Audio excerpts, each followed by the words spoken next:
We'll call to order the Interim Joint Committee on Appropriations and Revenue, meeting number 4, Wednesday, September the 21st, 1 p.m. We're in Annex Room 149. Is there any member that has a special guest that they wish to recognize? Seeing no one seeking recognition, please call the roll. Senator Carroll. Here. Senator Caslin. Senator Douglas. Here. Senator Gibbons. Here. Senator Forgy-Kerr. Senator McGarvey. Senator Meredith. Here. Senator Nemis. Present. Senator Webb. Here. Senator West. Representative Beckler. Representative Bentley. Representative Blanton. Here. Representative Bridges. Representative Dossett. Representative Fisher. Representative Fleming. Representative Flood. Representative Fugit. Here. Representative Gentry. Representative Hale. Representative Hart. Representative Hatton. Here. Representative McCool. Here. Representative Nemis. Representative Palumbo. Here. Representative Gibbons-Prunty. Representative Raymond. Here. Representative Reed. Here. Representative Riley. Representative Santoro.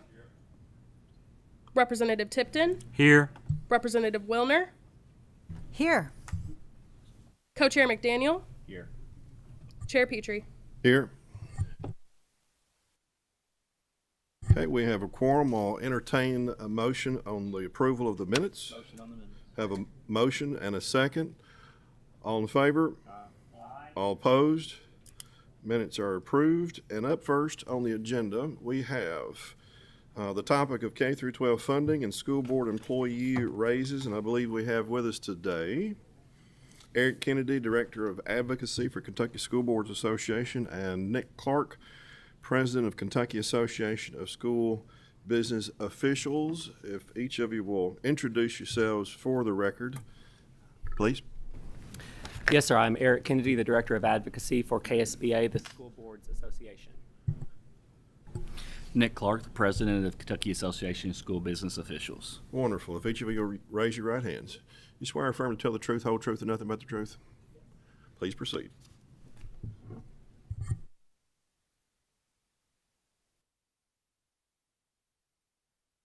And make sure you have those green lights on fully when you're ready to speak, and make sure the microphone is close enough to you, please. Okay, I believe we're ready to go for the folks on Zoom as well, and the formatting is always a little bit different, but I believe you'll be able to see most of the slides. So thank you very much for asking us to come present today on sort of a couple of topics, K-12 funding, what we saw in the state budget that you passed in the last regular session, which we are now in. We are now in the first fiscal year, in the first school year of that budget. Kind of talk about what was increased in that budget, how some of that is flowing down to districts, and then go into the second piece of the presentation about local school board approved raises and what that looks like this year with some survey results. I believe in your packets you have not only the PowerPoint slides that we have here, I believe you also have printouts of the full survey results from the KSBA survey that we did in conjunction with CASBO and some other groups on what local raises were approved this year. So we'll talk about that in a moment. So to begin to review some of the HB 1 from the regular session, some of the House Bill 1 budget provisions. This was a very good budget in our opinion, speaking for KSBA and our local school board members and superintendents. A lot of things were increased in this budget, as you know, that we have advocated for from KSBA for several budget cycles. Going to kind of hitting the highlights of some of that and to explain how that is going down to districts. The SEEK base per pupil amount was increased from $4,000 guaranteed base amount to $4,100. This year that we are now in July 1 for the second year of the budget, that is set to increase to $4,200. That is very important. That is sort of forms the most basic part of KSBA's budget advocacy, because truly SEEK funding, the funding allocated through that formula, truly is the most fundamental piece of funding. That is really the first building block that a lot of other things tie back to. In the formula that we'll look at here in a few moments, several pieces of SEEK funding, the amounts of funding that are added on for certain things really tie back and are based, many of them, on this figure, this dollar amount. And so it's always important that we keep that at an adequate level. It's especially important, and I mean this by way of thank you, that it is increased in each year of the 2-year budget. Because of the way the formula works, a lot of the funding that districts receive through the SEEK formula is largely based on their local property assessment. In many cases, kind of in general, it's almost like thinking about, well, I don't want to bring up the stock market, I guess, today, but it's almost like thinking of like very long-term investments in the stock market. Generally, over a long period of time, it always appreciates. It's always increasing with a lot of ups and downs on each year. When you look at the local assessed value of all taxable property in districts, that in most places will usually increase every single year. And so because if that does increase, that can have a big impact on the funding that the state gives to those school districts. It is very important that this amount of money is adjusted each year. If any time, which has happened in the past, where this amount of money, this guaranteed base figure, is the same in each year of a 2-year budget, very often that means that districts will receive less in SEEK from the formula in the second year. So this is a very good thing that we are very grateful for. Also, forgive me, I would be remiss if I go any further without also thanking all of the General Assembly for what you have done for the districts impacted by the flooding in the special session we just had, as well as the districts impacted by the Western Kentucky tornadoes. The provision, the relief that you gave in this session for both of those, and especially for the tornado districts, is very, very important. Going back to House Bill 1, the budget full-day kindergarten is funded in each year of the biennium. Also, transportation reimbursements to districts was increased to about 70% of the amount that would be calculated in the statutory formula to calculate what those costs are. Both of those are very important. We've advocated for both of those for a number of years because those amounts of funding will go down to districts, but once they get at the district level, they are largely kind of fungible. They hit the local district account that each school board sets a budget for. Some of these things, districts were running school buses last year. Almost all schools in Kentucky had full-day kindergarten last year and for a number of years. But by providing this full funding, when in years it's been less, or full-day kindergarten in years that it was not funded, local revenues or just other funds from other sources kind of made up and paid for that. And so by the General Assembly, you in the budget putting that money out, that will free up other money at the local level to invest on other things. Very important that we've advocated for and that we appreciate. The per child rate for the Frisky funding, the Family Resource Youth Service Center funding, was increased, as you know, and the total amount of money for all the Frisky funding was increased. That has been something, that is a Kentucky success story that we originated in Cara more than 30 years ago. All of those Friskies, you know all of them, you've been in them and visited those directors. They do a lot of great work everywhere, always, but especially in the places like the tornado districts and the flooded districts. They are really doing extremely important relief work, frankly, within our public schools to our students. So that funding is very important. The amount of School Facility Construction Commission, or SFCC, offers of assistance was increased in this budget. The total amount of money that they will be able to give to districts to help pay debt service on facility improvements was increased. That is very important because we, not just with the current inflation that we are seeing with construction costs, but just again, kind of in general, that is something that many districts have been struggling with to kind of keep pace with some of the projects they need, whether it's expanding, building new schools, or doing renovation projects.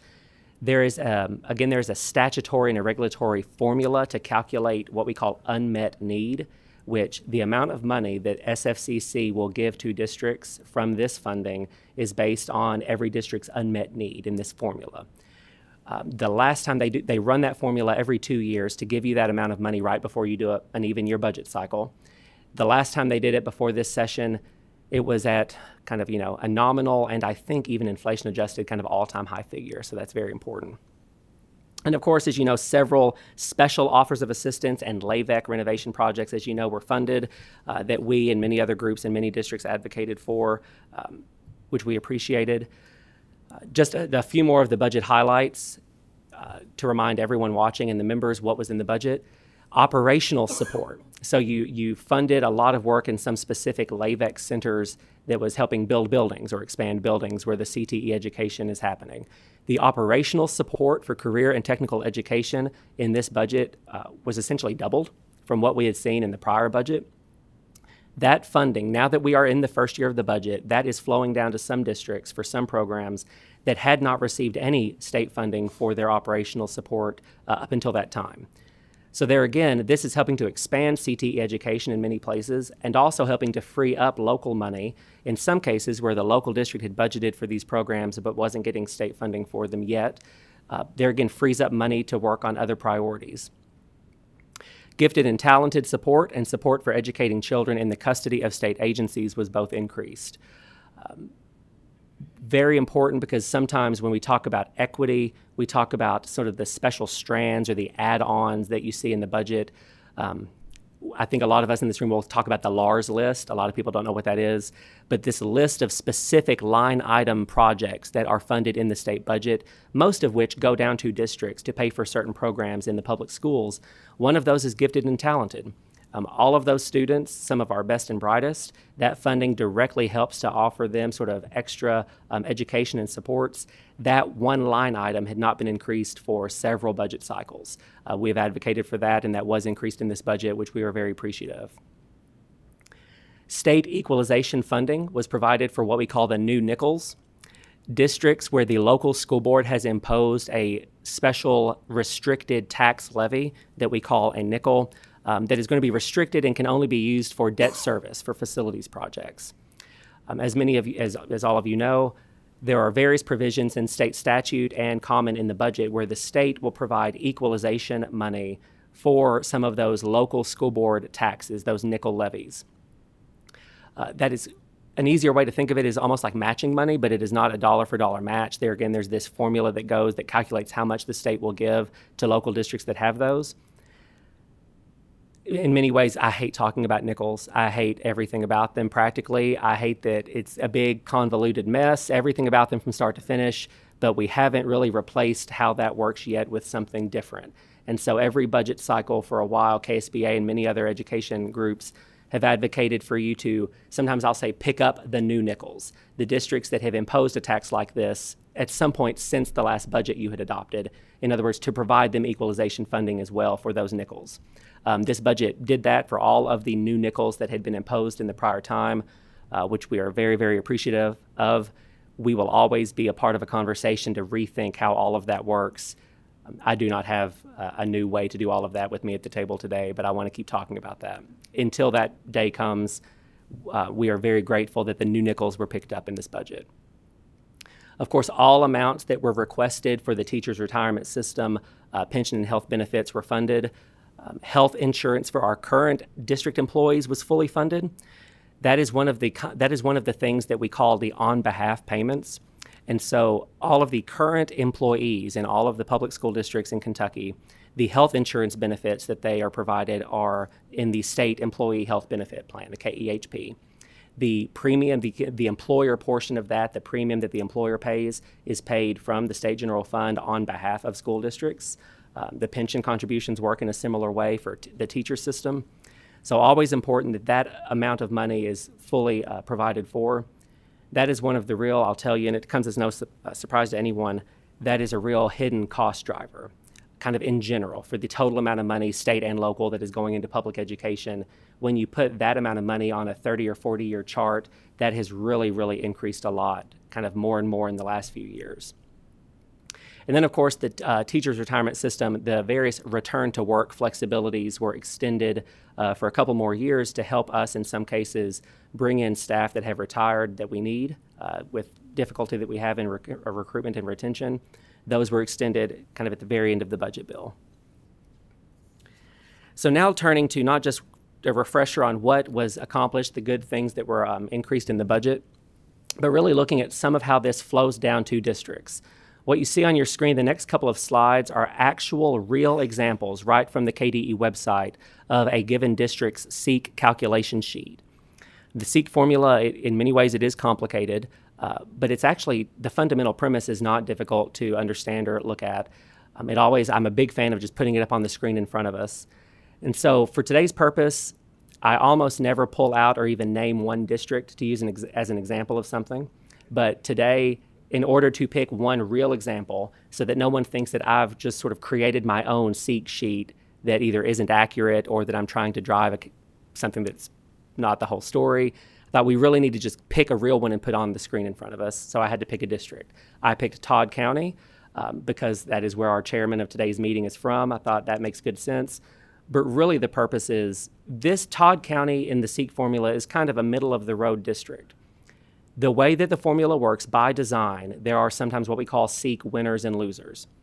The General Assembly, the state gives more or less money to districts in this general SEEK funding to operate.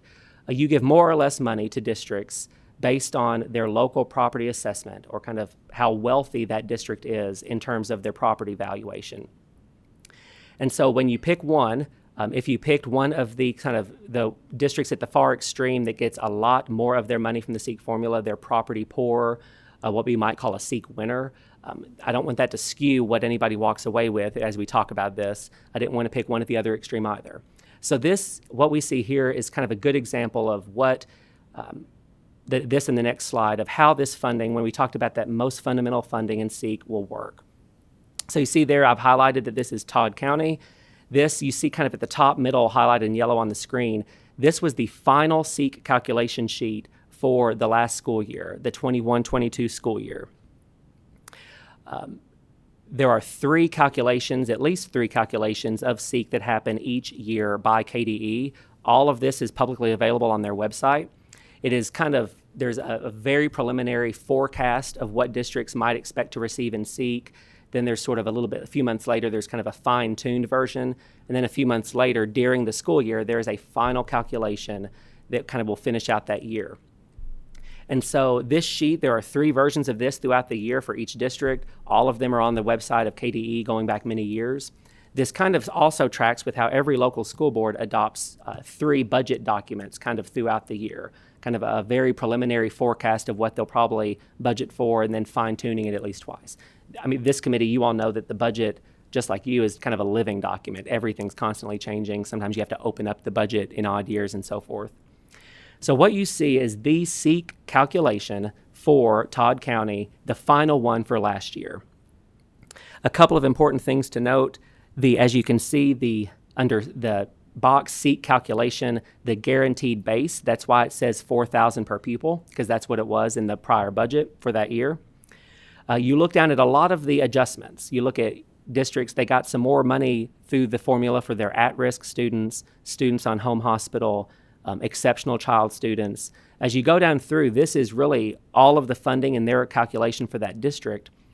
Some of the SEEK inputs that those amounts are based on are there over in the left-hand side of the screen. So that is where it will show you what their average daily attendance was for that year. How many children they had on December 1, the one day a year that we sort of do a count for special education funding. How many students they had that were in the at-risk category on home hospital. They're at the far left of the screen, their local property assessment, mostly coming from the PVA's work in each district. Their actual tax rates, their actual rates that they are levying that year. All of those SEEK inputs are the factors that then feed into what you see there in the calculation itself. So all that to say, as you read down the calculation page there, the per pupil and the total amounts, then there is one where it says less 30-cent local effort. That is the only number in that column where it's a deduction. So it's sort of like the state funding starts with a certain amount. There's more money for at-risk students. There's more money for special education, exceptional students. That is then the deduction. That's in some ways kind of the key function of what the formula exists to do. That is then saying every district has to do at least a 30-cent local tax effort. We will deduct that out of the state funding they get through this formula. And then it keeps going down the page with other adjustments. So that is where really the whole purpose of the formula going back more than 30 years of the state wants to kind of equalize the money that's going out between different communities, kind of the property rich and property poor. That one adjustment is the key part that does that purpose. So you keep reading on through. At the very bottom, the net general fund SEEK, you see is $8,033,039. So that was the net general fund SEEK money from the state to Todd County, the final calculation for last year. Now, you can hardly tell. Now I've changed slides. Now you see this is the same sheet, the same SEEK calculation for the same district forecasted for this year, the current school year and fiscal year that we're in. You see at the top I've highlighted the 22-23 forecast. Unfortunately, you can't do anything in a timely manner. This is already out of date. When I created this presentation a few days in advance to be ready for the committee today, even since I've done this, I said KDE does 3 calculations throughout a year. The next stage in that, the next calculation has now been done, and you can go on their website today and find the, what is it called, tentative? What's the next one? Yeah, it's forecast, tentative, final. And so some of these numbers, there are more current numbers, in a sense, is what I'm saying, but it's still, the purpose we're using it for today is still appropriate to explain the kinds of differences that some districts will see because of the state budget increases. So now you can see at the top of the page, the $4,000 per pupil is now $4,100 for this school year because of the budget. The transportation, if you compare in your handouts these two slides, if you keep flipping back and forth between sort of last year and this year, you'll see some of the numbers that have changed. The transportation reimbursements are increasing this year for Todd County and many other districts, not necessarily all. The local 30-cent local effort, when you compare the total assessed value of property in Todd County between these two charts, all of the property that's taxable in Todd County, the value of that has gone up this year. Therefore, they are sort of like more property wealthy. This amount is higher. In other words, we are deducting out of the state funding in the SEEK formula more than we deducted last year because the 30-cent minimum rate that they have to impose will generate more money because their property assessments are higher. So there again, that's sort of like the key function of what the SEEK formula is attempting to do. Just pointing out some more of the adjustments here. Then at the bottom, if you looked at the net general fund SEEK forecasted for Todd County this year, you'll see it's $8,401,696. So I've been saying a lot to kind of get to this point. This is really illustrating when you in the budget, you don't see a lot of this in the budget bill. You sort of see that the $4,000 or $4,100 amount and then the total amount of state money going through the formula. This really shows for us, and after you pass a budget, how this funnels down and gets sent down to districts through the formula. All of the various, you can flip back and forth, all of the various numbers that went up or down that ended with Todd County probably, unless something dramatically changes, will probably get more SEEK funding this year than last year from the budget, which there again is kind of why it's the most fundamental piece of funding that we advocate around. So again, I said so many things are tied to that guaranteed base amount. When you look up here at the number of at-risk students they have, the number of exceptional children they have in special education, two big pieces to that are how many students are in those categories each year, and then sort of the amount of money that's added on tied to those students. That amount ties back to whatever you set the guaranteed base amount of money at. So every time you increase it from $4,000 to $4,100, that will, in a sense, automatically do a lot of other increases in the SEEK formula that you don't necessarily see in the budget bill. But before I leave this sheet, the next two slides I'm going to bring up are the same two sheets for a different school district. I didn't want to leave today a part of the full complicated story of how SEEK works from the budget bill on is that every district, as I said, all 171 districts, anyone can go on the KDE website and pull these sheets up and compare what all of this looks like. Does it go up or down each year? Earlier, as we said, there are we call them SEEK winners and SEEK losers by design in the formula. Some districts, the increase in their net, what they walk away with from the formula, is much bigger of an increase this year than last year than Todd County was. Some got less of an increase, or in some cases, that I'll explain why, no increase at all. So now on your screen, I've highlighted Livingston County up in the top left corner. Livingston County, because of some unique situations with their attendance, the number of kids they have, and what their property is assessed at locally, they are one of 3 or 4, I believe, what we call hold harmless districts. What that means is Because of the changes in what their local property is assessed at over time since 1990, and the change in their attendance and all their student population counts, if you just went through the formula, they might actually receive less state funding this year, like the nominal amount, not even adjusted for inflation. They would receive less than what they received in 1992. So that's kind of, those districts falling in that category is kind of a quirk.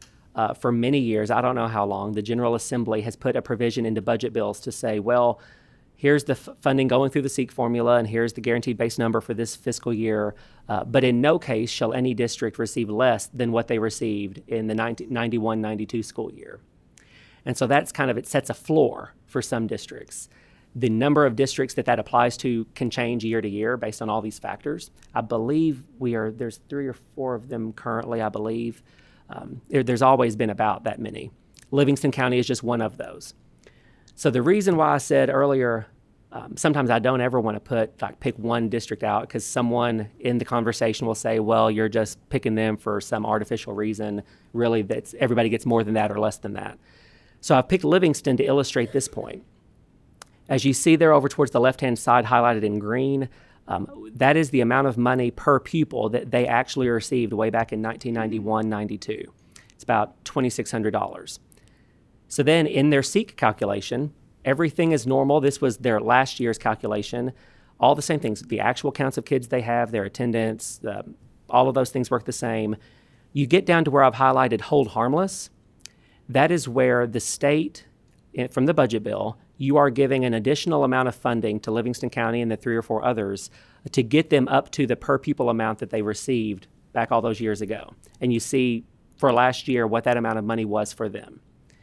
And so at the bottom of the calculation, the net general fund SEEK for Livingston County last year was $2,693,000 and change.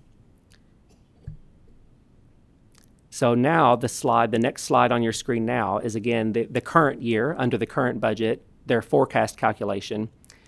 So when you flip back really quickly on the screen, I'll kind of do it, going back and forth. Between last year and this year, lots of things change in the Livingston County SEEK calculation, just like every district. A lot of these factors change. But the net general fund SEEK number at the bottom of the page, what they actually walk away with in state SEEK funding, is at this point estimated to be basically exactly the same because of the hold harmless funding. And without the hold harmless funding, it would actually be less.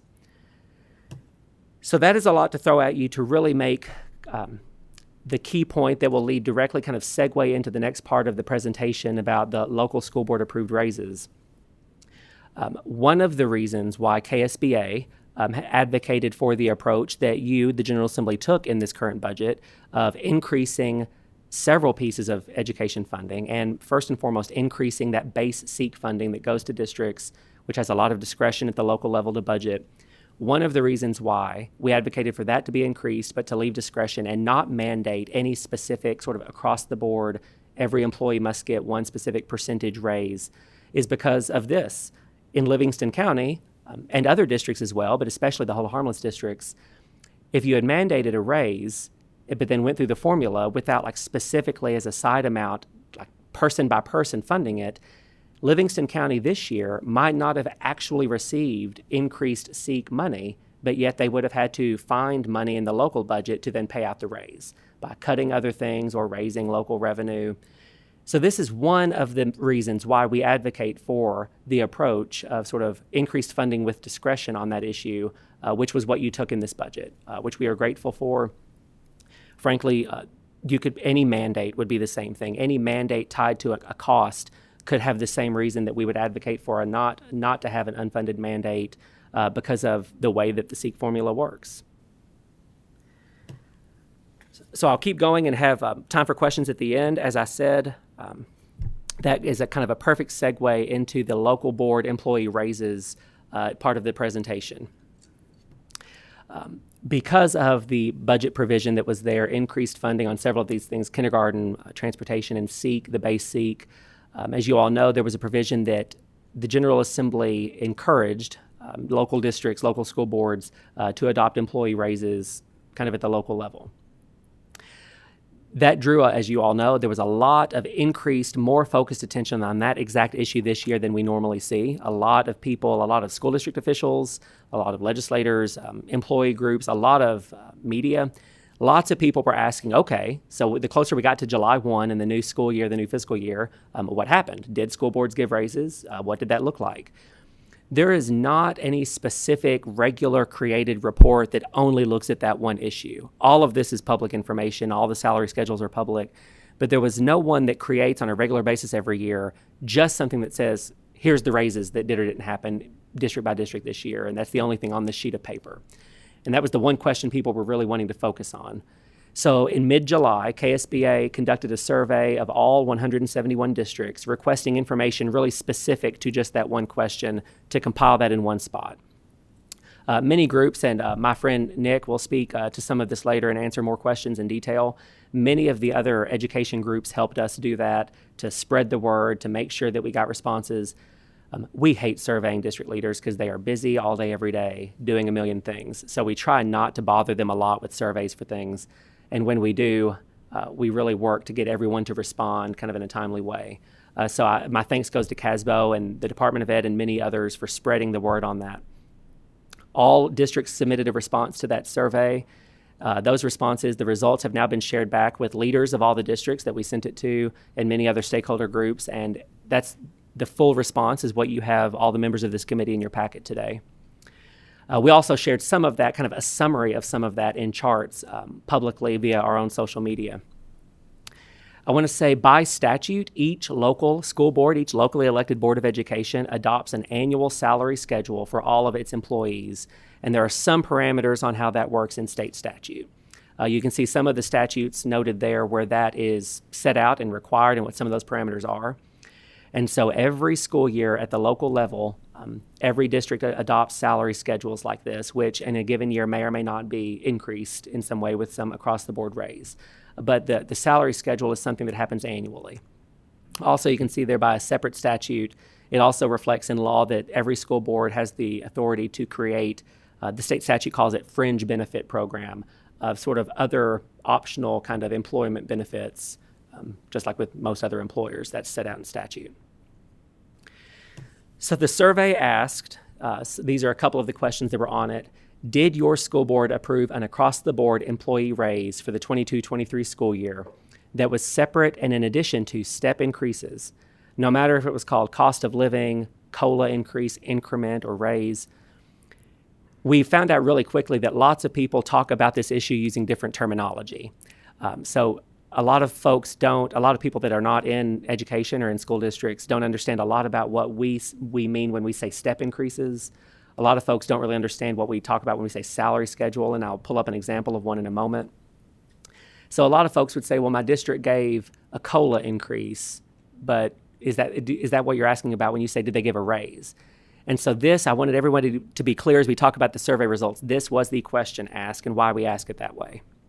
So to that question, 162 out of 171 districts answered yes to that question. Of the 9 who answered no, 5 of those answered yes to this question for the prior school year. A total of 125 answered yes to this question for the prior school year. So in other words, there's kind of a lot there. A majority of school boards gave some form of across-the-board increase now 2 years ago in the prior school year, but more of them did so for this year. Many reasons why. One of the many reasons that kind of can explain that is kind of what the budget approach was, increased funding that was discretionary that could be used for that. So of course, most districts gave a raise, as you can see, 162 out of 171 this year. When we started trying to dig down into, okay, how much was it? What did that look like? Did you give a 1% across the board or a 2%? We asked the next question. If your board approved an increase for this school year that was more complex in some way, such as classified staff receiving a different amount than certified staff, please explain it. 105 of the districts fell into what we call this other category. So in other words, most school boards gave some form of increase. Most of them did something that was not just everybody gets a percentage that's the same for everyone. there were just a myriad of diverse approaches that school districts, school boards took to targeting some employment positions for even an over and above raise. Very often ones that we are having the most difficulty with recruiting and retaining. Bus drivers, custodians and food service were common categories. Some school boards have an alternating approach. They say, well, we give some form of raise almost every year. We alternate. One year classified gets an across-the-board raise, the next year it's certified. And we've sort of done that for many years in a cycle. Some school boards, their response was, we actually did a full review and we looked regionally to the school boards in our area at what their salaries rates were for different positions. And we almost went like cell by cell and category by category on a salary schedule, and various increases were provided for various jobs. And so that was difficult to capture and put out in kind of a color-coded map, because most people did something that was unique in some really customized way. This is, when we tried to do that and reflect that in a sort of a map, this is what it looked like. We have shared this on social media. You can see this. So this is for the current school year. The various blue colors are some of the districts where it was sort of what you might expect of, we gave an across-the-board 1%, 2%, 3% raise to everyone. All of the, I don't know what color that is. I think that's a form of brown color. I'm not sure. It looks different on every computer screen. That sort of brown color, really the big takeaway here is what I just said. Most districts gave something, but there was all of this unique local approach to it. And the districts in white are the ones that answered they did not give an across-the-board raise this year over and above step increases. So wrapping up my presentation before I'll turn it over to Nick for any extra commentary or questions. I wanted to give a bigger sample of what some of those other approaches were that we saw. So I've got, I think, about 8 of the districts pulled out that are representative of some of the other responses, and you have all of them in your packet in that category that we call kind of other. So some districts said, each year we revised the classified salary schedule. This year we took a look at secretaries and finance staff, each receiving an additional sort of per hour raise plus the 3% that all got. Last year we looked at food service, transportation, and daycare. Each of the salary classes are compared to the co-op schedules and revised. What that is referencing, I know many of you, most of you probably understand what that is. There are 8 mostly geographic cooperatives, education cooperatives, or the co-ops stretched across Kentucky. Those are just groups of school districts that provide various sorts of services to their member districts. Many of you I know go to those co-op board meetings and know what I'm talking about.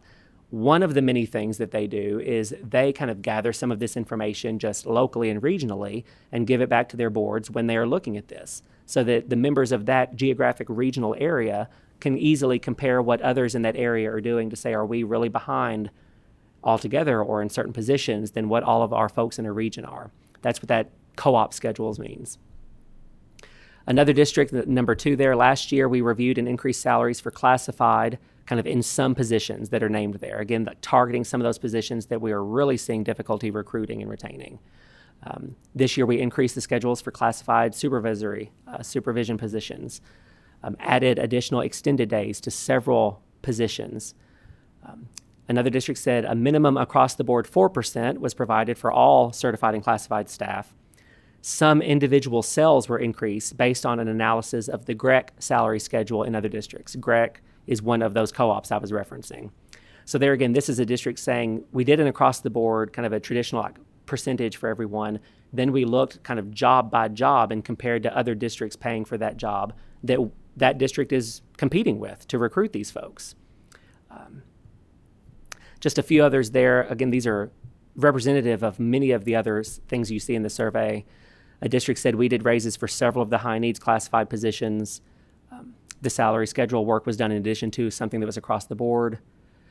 Number 5 is an interesting thing as we talk more about a better understanding of how this works every year locally at the school board level with salary schedules. That says all salary schedules, stepped increases maxed out at step 20. In other words, that's based like at the 20-year mark on one individual person's career in that district. So this year, the district said the board made a motion to add a step increase at step 25 with an additional percentage increase kind of at that mark. So what that's not only illustrating kind of how detailed some of this work can be locally and what the district folks are looking at, the benefit to them would have been retention, trying to keep folks working in that district that are nearing that, getting closer to the retirement point by adding a little extra money to those folks there at like the year 25 level. Number 6, some classified staff in certain positions there received a mid-year salary increase after a market analysis revealed that we were not competitive in those areas. So that's important to remember too. School boards can do a lot of this work almost at any time during a year. So it's not only the one annual kind of deadline for the salary schedule. Districts can and often do, and in this case did, a mid-year adjustment to some things. 7, all employees received a 3%. Certain job classes received more. As we adjust certain schedules on a rotational schedule, there again, that's reflecting, several districts said this, that they kind of every other year have an approach of this year's the year we do classified increases, next year it's certified. And then the final one that I pulled out, the board gave a 2% raise this year. They said we have provided a total of a 10% increase over the last 8 years. Most of those have been 1%, a few years 2%. So just some points to make on that is, again, not to reiterate some of the things we've covered here. High need areas getting more of a focus. We saw that in many districts.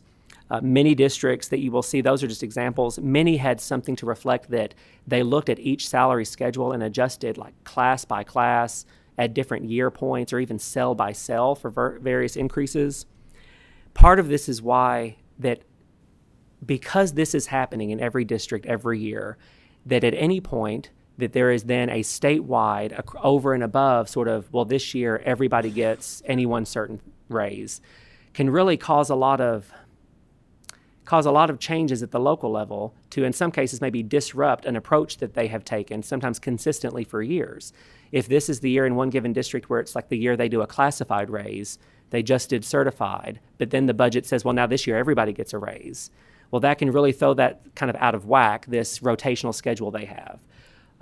This can kind of, when a school board is looking at targeting specific jobs, positions, or like the board that said, we're going to add a step at step 25 for everyone to kind of retain people at that point. Anytime you do that, kind of a layered across the board consistent approach from a state budget can really throw a lot of that out of whack in what they're working on. And I'm just going to wrap up and then turn it over to Nick, and especially for questions. We have discovered in the survey we did and in discussing this with folks, we have discovered that a lot of folks really don't understand, as I said, some of what this looks like and what we're talking about, or some of the terminology we use, like when we say step increase. A lot of folks that don't work in public education have really come back and said, we don't exactly know what you're talking about. What does that mean? So I wanted to, again, just like the SEEK calculations I pulled up, this is a district's salary schedule for the current year. Again, I stress to everyone, I am absolutely not intending to convey to anyone here in person or watching this that every district salary schedule are these amounts, that everyone in these jobs in every district makes this amount. They are, in fact, there's probably no two that are exactly the same. Some districts, you'd pull up their schedule, the steps and ranks for classified folk or certified folks are different. Some pay more, some pay less. But I did want to just pull a real one, because I also didn't want you to think that I just created one that was trying to drive you to some conclusion that wasn't a real example. The only thing I've changed on this is just pulled a screenshot right from a district website. Practically all of the districts will have their salary schedules somewhere on their website publicly. The only thing I've added are the 2 columns of numbers on the far right-hand side. That is, I added that to the spreadsheet to show the differences in the amounts between the rows of the spreadsheet on the first 2 columns on the left. Because you can just glance and see that they're increasing in those columns. I wanted you to see kind of how much. Because there again, that really illustrates what we mean by step increases. And when we say that a school board can adjust even cells on a chart. When you saw in the results, anytime they mentioned like we adjusted individual cells, they're meaning like cells on this spreadsheet of their salary schedule. So how it works, you see at the top, rank 1 with a doctorate degree, rank 2, rank 3. Those, as you know, are the different sort of certification levels of our certified staff and districts at the different ranks. Mostly we're talking about teachers. And then the far left-hand column stands for years of experience. Many districts will just call that steps. The word there on many, it just is the word steps is what you'll see. What this is reflecting is that every individual employee is in one given cell on this chart based on what rank they are and what step or year of experience they are. And so there you can see the step increases are the increase that a given individual will get if they stay in that same district when they get another year of experience and they start the next school year. So when we say step increase, it's kind of like the amounts in the columns I added, the difference in the amounts between 2 years of experience or rows on the chart is what the step increase is. School boards totally own and create their own salary schedule. So not only are these amounts different everywhere, the amount of each step increase is different everywhere. It will not always be every district, it's always $259 is the difference between brand new and the first year of experience. So districts control that largely. Some districts do it in 5-year blocks instead of every single year there's a step increase. Some districts do it in kind of at year 5 there's an increase, then at year 10. Earlier, when we saw the district that said our salary schedule maxed out at step 20, this year our board created a step 25, that's what they meant. Their chart, it would not have gone to 30. Sort of the step increases just kind of stopped at year 20, but then to keep people at that point, the board said, well, this year we're going to add another step increase at the year 25. At the bottom, you can see this is the certified chart, and you can read across the screen there. Most districts have entirely separate salary schedules for not just certified and classified, but all different kinds of job positions. This particular district has a separate schedule for therapists, administrators, substitutes, school boards. There is something like this in every district. They look at it at least once a year, but it looks different in every district.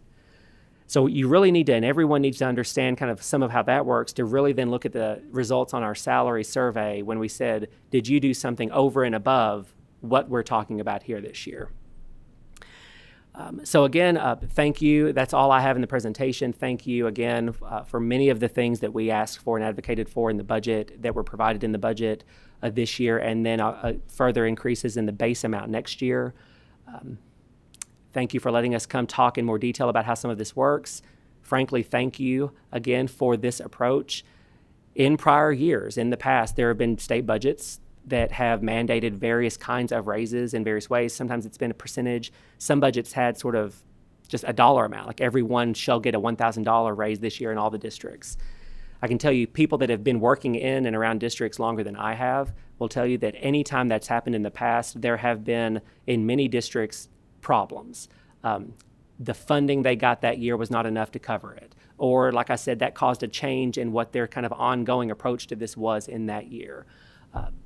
Also, in any case where you're recruiting regionally for staff and you're looking at what all of your districts in your region are doing, then when everyone kind of has a divergence and you're trying to kind of narrow a gap in what you pay a certain job versus next door, and then everybody just increases, I mean, that's good, but then the difference, that problem is still there.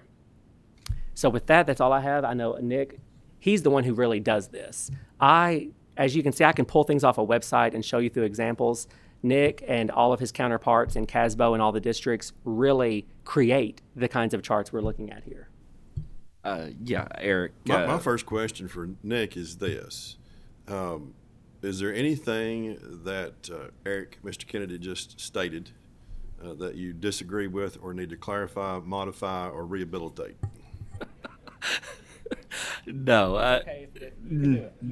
No. What Eric said is correct. I mean, this budget currently is the most favorable, I feel like, for education that I can recall in the last 15 years since I've been in public schools. The SEEK increase is great. It gave school districts the opportunity to do what they needed to do with salary schedules and to be targeted and work toward retention. Like Eric was saying, in a central Kentucky here, one district increases their salary schedule 1%, and you were trying to compete. Last year you were only $200 off, and now this other district's having to do a 1% raise. They've been a 1% raise. You're trying to compete, and you're like, okay, no, I have to do a 1% raise to even be within $200. So, if you did the mandate, they wouldn't have been able to pull from other districts, and right now there are a lot of districts across the state, across the country that are having issues filling the positions, not just teaching. but probably having more trouble finding classified employees, whether it be bus drivers, food service workers, and some of them are looking to work for a paycheck. They're not, the benefits are not as important to them as that gross pay or that net pay that they're taking home. So, by leaving it up to the district to be able to say, hey, okay, I know what my county or my district needs to be able to be competitive against the McDonald's, the Walmarts, this is what I need to do. So by allowing the local school districts to make that decision is, huge. Very good. I'm going to cut you off at that point if you don't mind, and if you do, I still have to. So we're going to squeeze about 10 to 15 minutes in for Q&A. I have Senator McDaniel. Thank you, Mr. Chairman. Guys, thank you very much for being here. Eric, always good to see you again. So I've got a couple, and I'll just be brief. First of all, I'm Eric, can I summarize that in the School Boards Association's point of view, we're best served to handle funding policy at the Commonwealth level, but let you guys handle pay policy at the local level? That succinctly captures what the majority of our membership consistently has reflected when we survey them on this sort of issue. More Good. Succinctly than I would have. Yeah. Good, thank you. Secondly, and obviously you know the nature of my district. I have 1/3 of a county, and in that 1/3 of a county I have 5 different school districts, one with a very low property value base and one with a very high property value base. And there's always a push from both ends that SEEK is unfair. I have an opinion that we perpetually walk a constitutional tightrope with education funding in this state. Do you have any admonitions at all about the SEEK funding formula and trying to tweak it legislatively? I think, thank you for that question. I think consistently, I sometimes say it's a lot like tax reform. SEEK reform is a lot like tax reform. Everyone says we need to do it, and then everybody has different opinions on how exactly it should be changed. So I think it does, the formula, the charts that we pulled up and how it works, some of that is by design. Like the point is that the state gives more or less between districts for a purpose. But at the same time, I think over 30 some years, most of the formula has not had a lot of changes to it in any way in the entire history of it for 30 years. I think we do need to continue looking at the formula, looking at ways it can be improved for the 2 points that it's trying to do, is that the amount of money in total and that each district gets is adequate to operate the schools, and then equitable, fair between districts. So in terms of admonitions, just the big admonition would be anytime anyone's looking at it to then pull up those sheets and run the calculations of, okay, if we made this change, are we narrowing the winners and losers? Is some odd thing happening like the hold harmless districts and what happens to them? Are we creating another sort of unique outlier? It's just always in the details. But we support continuing to look at that formula and looking at the details of how improvements can be made. Very well. And last one, just briefly. As you know, property tax values are skyrocketing right now, especially in some of our just one-off counties outside of major urban areas where they're really jumping out. Do we run any risk, or is anybody concerned that maybe some counties we've not seen bump into the hold harmless category could conceivably do that as these property values go up at these kinds of rates? Definitely. I think that's possible. Like I said, it fluctuates normally who falls into that category over the years. There's always 2 or 3 or 4. I think that at some point during this 2-year budget cycle, a lot of the increases we didn't know about when you were setting the budget. That may or may not continue increasing in some places. So I think that at some point during the biennium, you could see more districts fall into the hold harmless situation where their property values are going up so much so quickly.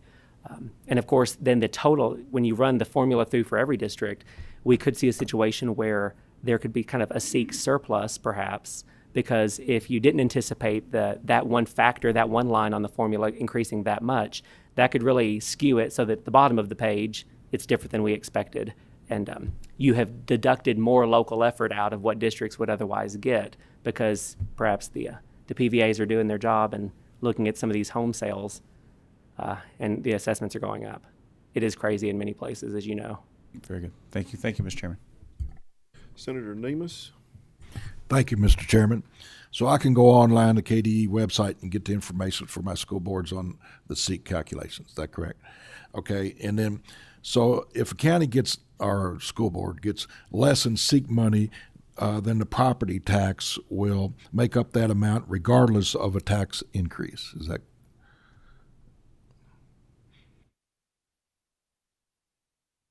Nick, you may want to follow up on that one. I'll say I think it depends on more than just one or two of the factors, and he can probably speak to that. Yeah, it as the more a district gets in local tax, the less SEEK funding they get. So it's offsetting there. So typically, a school district will take try to get a 4% tax increase max they can, and they are justifying that by saying, okay, hey, we're going to increase our local revenue by say $1 million, and then we're going to decrease our SEEK by $800,000. So they're coming, trying to offset that evenly. So therefore, they're not truly impactful in that regards. But there is a correlation. As local tax revenue increases, the SEEK funding amount decreases for each local board. And just I would add that when you look at that chart, you always have to think if everything stays the same except that one thing, maybe you can say, okay, this is directly connected. But if the number of their at-risk kids changes, then that could change how much the funding they get at the end, because there's just so many factors in it. So it's hard to say. Well, to be point blank, if a school district says they have to raise taxes because the SEEK formula goes down, how do I see if that's true or not?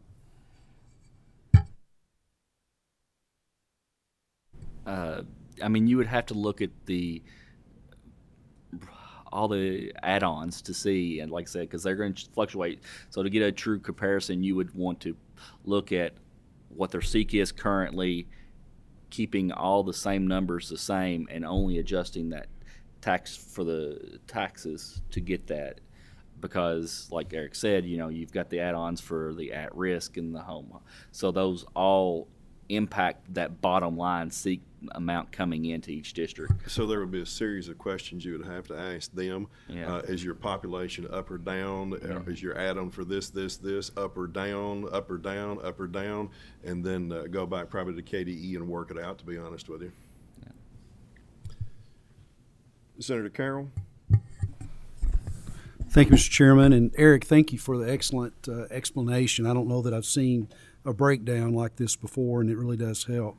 In looking at the add-ons and just kind of in general with at-risk, home and hospital, exceptional child, those categories, are there rules that go along with each one of those groups on how that money is spent, what percentage? Are there consistencies with each group? Or I know it's handled in regulation, but is it specifically tied to SEEK on what happens with that portion of the SEEK allocation?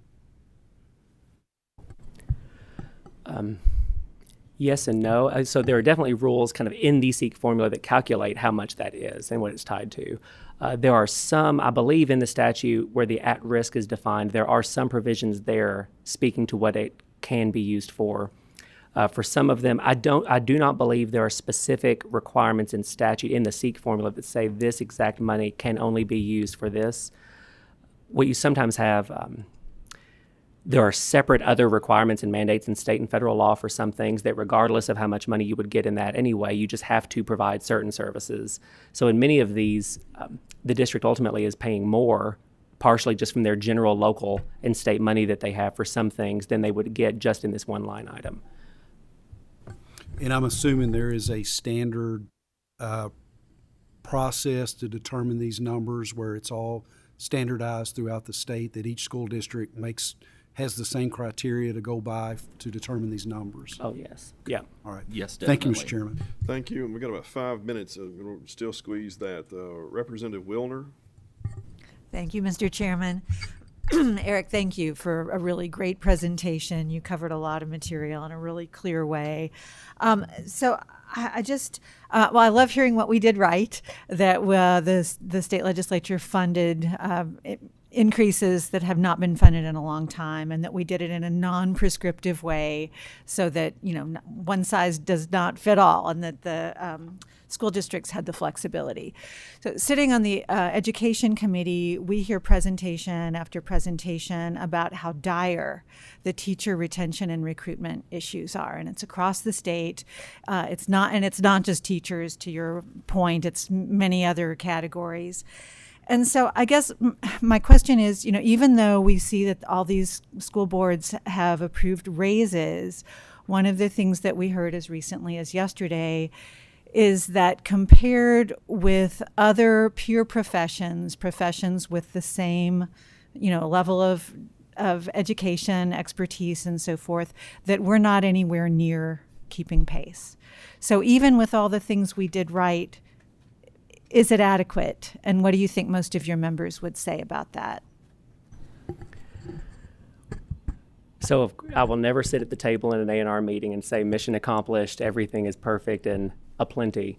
To answer your question, End of your segment.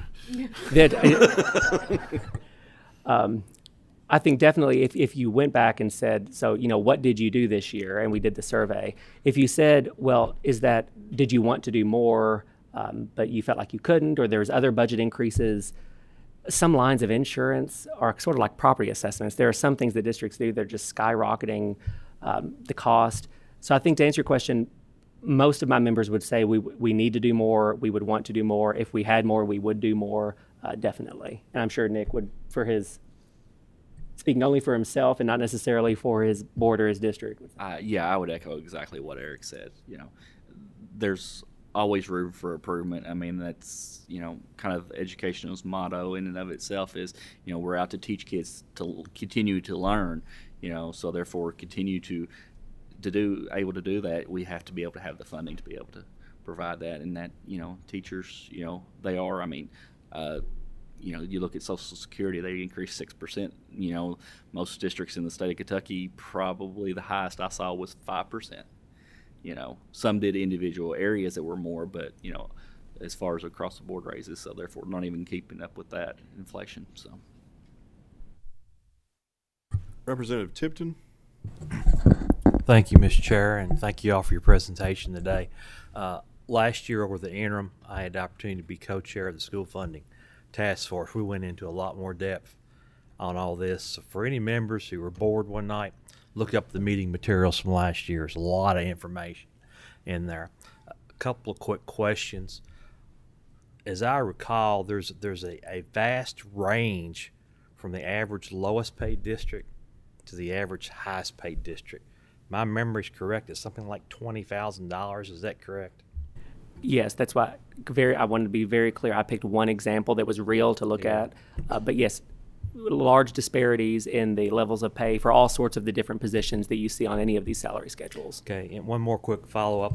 This interim, we have a task force on the bourbon barrel tax. And for the counties that have a large assessment, could you elaborate a little bit, if that tax is eliminated, how that would impact the SEEK formula for those counties? Yes, thank you for that question, sir. And I believe that I am presenting at the Bourbon Barrel Taxation Task Force on Friday, really drilling down on exactly that. Again, with the same SEEK sheets brought up as examples. Really quickly, I'm probably 4 minutes into the 5 minutes that we're running on. So on your page in front of you, one of the SEEK sheets, if the top left corner of the total assessed value in a district of taxable property, in some of the districts, especially, they just happen to have a lot of the presence of bourbon aging in warehouses. Depending on what you did, if that totally was repealed and entirely all at once, let's say, then that number would decrease. So then the total assessment showing up on the middle where it's the less 30-cent local effort, that would increase to some extent if everything else stayed the same, in such a way that the SEEK formula might give more state funding to that district that year, because it's like now they're property poorer now. However, what would happen is no board is levying 30 cents. Every board is something more than 30 cents. That's like the required minimum in this formula. And so for Todd County this year, exactly, like the levied equivalent rate is 54.7. And so the net negative impact on a school board revenues would be that they would generate less tax collections because a big class of property is no longer taxed. And the kind of the delta between the 30-cent rate that's kind of giving them some more state money in the SEEK formula and what actual rate they are now collecting on that they no longer are collecting would be that net negative impact. That would be different in every district. It would be sizable, absolutely, in some districts where that property is in a large portion. And to get a definite response on that, you would have to do an individual calculation for each district with each of the factors within the base SEEK and everything that follows off of it. That's correct. Yep. Like a before and after, yeah. All right, thank you both very much. I appreciate it. I think the members did also, and throw you out and get to the next ones. But I do appreciate it. Thank you very much. Next up, we have tax modernization issues. I believe Charles All, Executive Director, Kentucky Chamber Center for Policy and Research, is with us in person today. And I believe we should have on Catherine Lawhead, Senior Policy Analyst with the Tax Foundation. Hopefully that link is good. Good. And Charles and Catherine, if each of you will introduce yourselves for the record, please. Make sure the microphone is on. It's sufficiently close to you. Yes, Charles All, Executive Director, Kentucky Chamber Center for Policy and Research. And I'm Catherine Lawhead, Senior Policy Analyst at the Tax Foundation. All right. Well, each of you raise your right hands. Do you swear or affirm to tell the truth, whole truth, and nothing but the truth? I do. Please. I do. Please proceed. Well, thank you, Mr. Chairman, members of this committee. Appreciate the opportunity to come talk with you all about what is a very important issue to Kentucky's economic future, which is, of course, tax modernization. I'm going to try to move relatively quickly today, hit on a few different points, and then I want to turn things over to our partners at the Tax Foundation, which can give you all a whole lot of really important information, particularly when it comes to what's going on in the surrounding 50 states. So my conversation here today is really just going to focus on why this issue of tax modernization, which of course has been a topic of discussion in this state and in this body in particular for the past several years, why this is such an important conversation and why it represents a unique opportunity for Kentucky's economic future. I'm going to hit on very quickly the impact of the 2018-2019 reforms, talk a little bit about House Bill 8, which was passed in this previous legislative session, and then give a quick highlights of some of the business community's top recommendations for future reforms to consider in upcoming legislative sessions.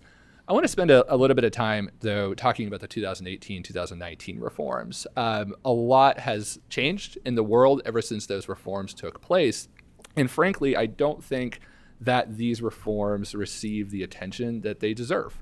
These were very, very important reforms that took place. And we are now moving into a time in Kentucky's economy where I think we will be able to start to discern the actual impact of a lot of these reforms. Some of the provisions within those legislative packages really did not even go into effect until very, very recently. And that's something we always have to keep in mind anytime we are making changes to the state's tax code. The impacts of those will not be perceivable until very, very far out in the future. But some of the key things that those particular reforms did were things such as eliminating Kentucky's income tax brackets and reducing our corporate and income tax rates down from 6% to 5%. So we instituted a flat tax. This is, again, something that kind of put Kentucky at the head of a movement throughout the state, transitioning from graduated tax systems towards flat income tax systems. We also made some key adjustments to how we determine taxable income for businesses. One of the most important changes that we adopted back in 2018 is that we transitioned from an apportionment formula based on three different factors, things such as payroll, property, and sales, and then transitioned that to a single factor based strictly on sales. That's a very, very important transition that we adopted back in 2018 that brought us into alignment with about 29 to 30 other states. And this is also one of those things that I think we are already starting to see the impact of. Ultimately, when you calculate taxable income based primarily on sales into a state, that's going to encourage things like investments in property, investment in payrolls. That's exactly some of the things that we are seeing happening throughout the state right now. A host of other changes were made to those reforms. But again, I think over the next several years, we're going to start to see the real impacts of what those reforms have brought. And those are going to be really positive changes for Kentucky's economy. House Bill 8 is going to be another type of bill like that. where as soon as you flip the switch, which we've essentially done on House Bill 8, you're not going to see immediate change. This is something that we will see impact Kentucky's economy in the long term. And I think a good way of describing what this bill will do is that it's going to put us on a long-term trajectory to more effectively compete for workers, to compete for population, and to compete for sustainable economic growth. And House Bill 8 puts us on a path to do that by very carefully and very gradually reducing Kentucky's individual income tax rate. I have the opportunity in my role at the chamber to travel around the state quite a bit, talking about issues such as taxation and other policy issues all over the state. And whenever I talk about taxation in Kentucky, one of the things I highlight is Kentucky's somewhat unique situation where it is situated on the broader landscape of state taxation. We are directly south of the state of Indiana, which has one of the lowest individual income tax rates in the nation. On this map, it's 3.23. Come January of 2023, it'll be 2.99. And directly to our south, as we are all well aware, is a state with absolutely no individual income tax. That puts us in a really unique situation. And when it comes to competing against those types of states, again, for workers, for populations, and for job opportunities, as something Catherine at the Tax Foundation will talk about here in a minute, the landscape of state taxation, particularly when it comes to individual income taxes, is changing rapidly. So rapidly, in fact, that when I first put this map together, it's already out of date. A state like Idaho, for example, has dropped its rate down from 6.5 to 6%. Arkansas has changed it from 5.9 to 4.9. South Carolina is dropping it. And Catherine will tell you about a whole lot of other states that are taking similar courses of action as we speak or have already done so. One of the reasons, though, why I think House Bill 8 is particularly important, because in the long term, this is the type of legislation that can have a positive impact on a big challenge in Kentucky, which is population growth. This state has struggled with population growth over the past several decades, and you can see on this chart here, kind of like my friend Eric, I'm not perfect at telling colors here, but the U.S. is that red line, Kentucky is that blue line, Tennessee is that yellow line. And in general, with the exception of 1980, the 1980 census, Kentucky has generally lagged behind the United States when it comes to population growth. But we have been essentially dwarfed by what's happening in Tennessee. A state like Tennessee has essentially more than doubled its population from 1950 to 2020. Kentucky has not quite kept that same pace. And that should be a concern to us. Bringing in more residents into the state brings with that more opportunity, more entrance into our labor market, and a number of other benefits. So it's certainly something that is worth our attention and something that's worth focusing on as a state.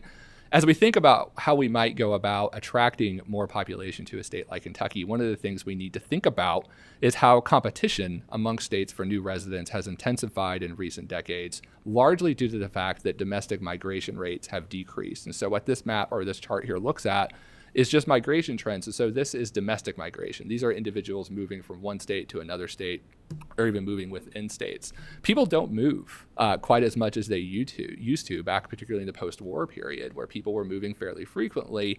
Things have really changed. It's harder to get individuals to relocate. There's a whole variety of different reasons for that, but at the end of the day, what I think a state like Kentucky needs to take away from it is that if you're trying to attract from another state, it's a little bit more difficult to do that. People just aren't quite as apt to move like they used to. With that in mind, there are some states that are faring much, much better than other states. So if you take a look at this chart here, you can see the top 10 inbound states for net domestic migration between April 2020 and July of 2021. And then you can see those bottom 10 states for top outbound net domestic migration. And you have some states that are doing better, some states that are doing not quite as well. Well, why is that? What are some of the things that sort of explain why some states are attracting more population, why some states are losing population?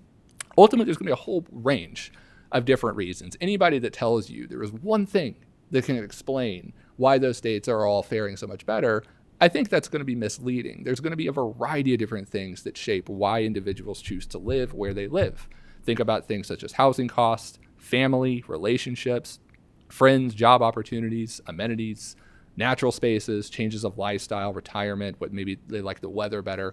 A whole range of different factors are going to go into play. However, taxes ultimately do play into this at the same time. One of the things that struck me during a lot of the general discourse around House Bill 8 as it was being debated was you heard a few comments here and there that there's no evidence that taxes have any impact on geographic mobility, that they don't impact an individual's decision to relocate to a different place or to move to a different state. I think it's fine to disagree with research, but to pretend like it doesn't exist is a whole nother thing. There is a growing body of research that demonstrates a connection between state taxation and taxation in general and geographic mobility. And I offer up here just a quick example of a paper that came out in spring of 2020, the Journal of Economic Perspectives, that folks can look up and read about it. There is a solid growing body of empirical academic research that explores this issue and highlights the interconnectivity between state taxation and geographic mobility, and how reducing particularly individual income taxes can help attract more population. So again, if we go back to that chart that we were looking at a few minutes ago, there are a few threads that I think we can pull out that suggest to us the extent to which taxes in general are having an impact on individuals' decisions to relocate, even in this hyper-competitive market for bringing in more people into their states. If you look at those top 10 inbound states that we have highlighted, I think that's orange, the average individual income tax rate in those top inbound states is about 3.8%. 4 of those states in the top 10 do not have an individual income tax at all. And then the average individual income tax in the top 10 outbound states, that's going to be closer to 8%. So again, I want to emphasize that's not going to be the sole reason as to why those states are seeing those types of migration changes. But it certainly is having an impact to at least some extent. And again, I think that's something that's firmly backed up by academic research. So with that in mind, I want to just talk a little bit about some of the tax issues that we're thinking about, and then I'm going to turn things over to Catherine to talk a little more detail about what the Tax Foundation and give their perspective on these things. One is we want to make sure that we follow through on House Bill 8. House Bill 8 is a long game. That bill is going to be moving through our system for years and years and years. Really, you're probably looking at, if everything goes right, we'll still be talking about that bill for a full decade and still implementing that bill for a full decade. More than likely, it's going to take a little bit longer than that. One of the things we want to encourage legislators to do is to follow through on that bill. This initial rate reduction that just took place happened automatically. Future rate reductions will, of course, require action by the General Assembly. One small thing that I think we could do to kind of help with implementing House Bill 8 is build in a little more transparency around it. To give you guys an example of that, a key factor in House Bill 8 is the health of the Budget Reserve Trust Fund. That is something that this body has worked diligently to stand up and to build a strong Budget Reserve Trust Fund. And very recently, we found out why that Budget Reserve Trust Fund is so important. I could pull up my phone right now and check my own personal savings account. Won't do that. Kind of depressing for everybody in this room. But the ease with which I can do that, I think would be a thing that we should be able to do for the Budget Reserve Trust Fund. It's not an easy number to always find, but I think having that data, because it's a key data point to House Bill 8, that could be a useful thing. And frankly, I think it'd be important for taxpayers throughout the state to just know what's in our savings account. Other things, though, that I think we should be thinking about when it comes to continuing reforms to Kentucky's tax code would be things such as improving cost recovery. When business make investments in this state, they generally are not allowed to deduct those expenses immediately in the year in which they incurred those costs. Instead, they depreciate over time, and they deduct a little bit here and there. Some states are starting to move in the direction of allowing businesses to fully recoup those costs the year in which those costs actually occur. That's a very, very strong thing for encouraging investment. We've had an outdated limited liability entity tax on the bill for years. Representative Hale is here, has filed legislation to deal particularly with that outdated tax. That's one of those things that makes us an outlier. It does not bring in a tremendous amount of revenue, and it adds unnecessary complexity. Repealing that, I think, would be a positive step. We could talk about changes to the inventory tax. I know there's ongoing conversations about that. The inventory tax is another one of those things that makes Kentucky an outlier. But in particular, something that I think makes Kentucky an outlier is the system of local taxing that we do have in this state. We have a local tax system that relies primarily on occupational licensing taxes. We call these things occupational licensing taxes. They're income taxes at the end of the day. These are taxes on labor, they're taxes on payroll, and they're taxes on business net profits. We always talk about this goal of getting to the point where we can phase out Kentucky's individual income tax. Once we have accomplished that goal, we will still be an income tax state. That's something very, very important to keep in mind, and that's because we're levying these taxes at the local level. A very, I think, beneficial next step this state could take when it comes to broadly reforming our tax climate would be to tackle local taxation and to create a system where we could allow local taxing jurisdictions to phase out occupational licensing taxes through the implementation, for example, of a local sales tax. That is a very worthwhile thing to consider doing. And I would, from the business community's perspective, that's a very, very important next step.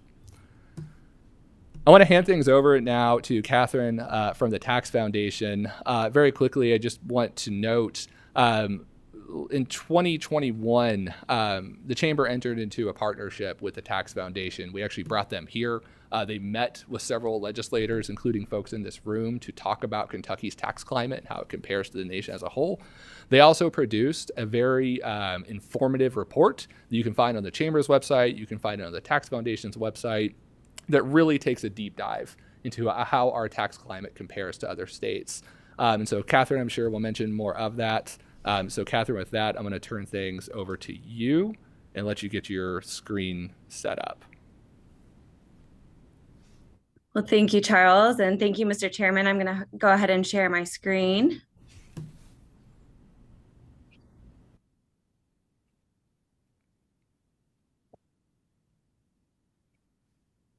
Can you see that all right? We have it.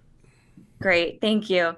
Well, thank you so much for the opportunity to testify remotely today. It's great to be with you all. My name is Catherine Lawhead. I am a senior policy analyst at the Tax Foundation. We are a nonprofit, nonpartisan tax policy research organization, and we are based in Washington, D.C. While we don't take any positions on legislation, we do provide information to help policymakers advance sound tax policy at the state, federal, and international levels.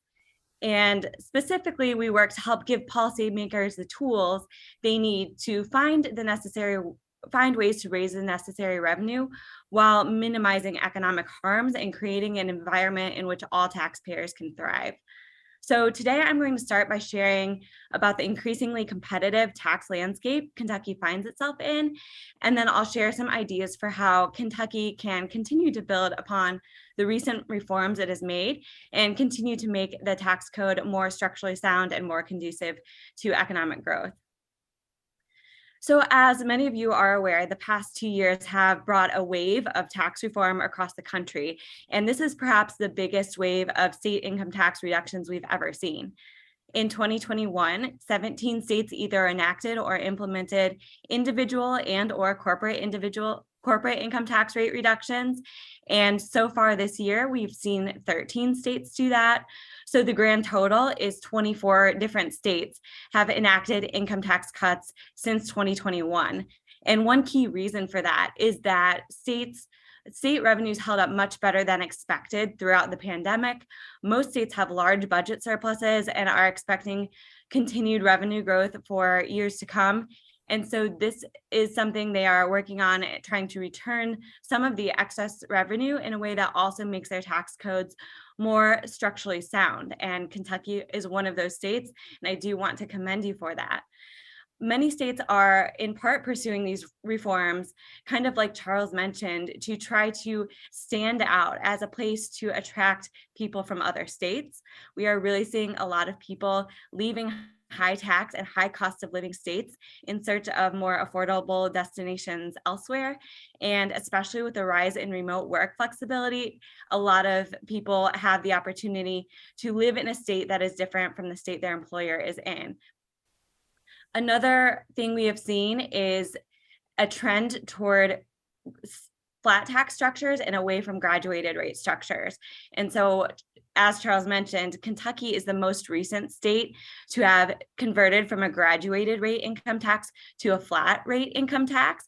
Kentucky did so in 2019, but since then, 5 additional states have enacted legislation to move to a flat tax structure. And so those will be implemented between 2023 and 2026. And so by the end of 2026, we will have at least 14 states, potentially more. There are others looking at this, but that have flat tax structures, in addition to the 9 states that already don't tax individual wage or salary income at all. So you can really see how the landscape is growing more competitive. And the economic literature really does support moving more toward flat tax structures, given the harmful effects of graduated rate structures. They've been shown to have a negative effect on wage growth and on job growth, on upward mobility. Meanwhile, the states that have lower and flatter income taxes have seen above average net inbound migration, and they've also seen above average GDP growth over time. And so this is something that is really benefiting the states that have adopted it. So I want to talk briefly about this report that we have published with the Kentucky Chamber. We released this report in November 2021, and it has a menu of tax reform options for Kentucky lawmakers to consider. In the course of writing this report and doing the research for this report, we spoke to many of you in the room, many legislators and people from around the state, different businesses, individual taxpayers as well, some CPAs and tax attorneys, to hear more about their experience with Kentucky's tax code and get a better sense of what they think the problem areas are. And some of those things have been addressed in recent years, but we think it's not time to stop now. There's plenty more to do. And so I want to dive a little bit deeper into 5 of those specific recommendations today. Now, there's a lot more that could be said. There's a long report on the website that I hope you'll take a look at, but I want to highlight some key recommendations today. So the first being that Kentucky could really benefit from moving away from the limited liability entity tax, and could also benefit from improving the tax treatment of business investment expenses in machinery and equipment. Also, the local tax structure has a lot of problem areas, and it could really benefit the state to move away from local occupational license and net profit taxes and potentially toward a local option sales tax. Then there still continues to be the tax on business inventory. So I'll talk a bit about the inventory tax and the inventory tax credit, and then finally why it would be a good idea to reduce reliance on TPP taxes more broadly. So starting with the limited liability entity tax, or LLET, this is a gross receipts-based minimum tax that's imposed on every C corporation and pass-through business entity that does business in Kentucky. So that includes S corporations, LLCs, limited partnerships, and limited liability partnerships. Now, the LLET isn't usually very burdensome to profitable companies, since companies can fully claim any LLET liability against their corporate or individual income tax liability, whichever they are paying based on their business structure. But because businesses owe this tax even when they don't have net profits in a given year, the LLET can be burdensome to startups that often go for years without making a profit, as well as to low profit margin businesses that may have high revenues, but also can have very high expenses in a given year.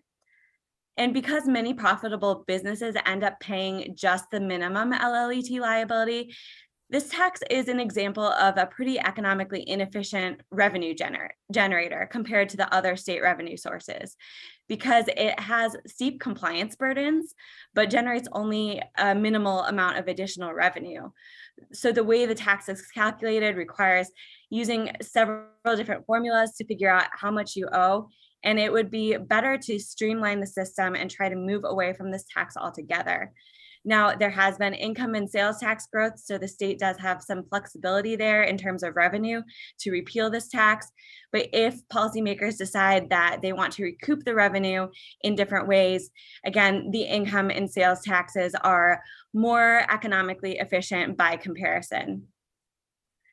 Another reform policymakers should consider is to improve the tax treatment of business investments in short-lived assets like machinery and equipment, because by definition, income taxes are designed to fall on net profits, so revenues less expenses. But federal and state tax codes tend to fall short of this ideal when it comes to how they treat some major categories of business expenses.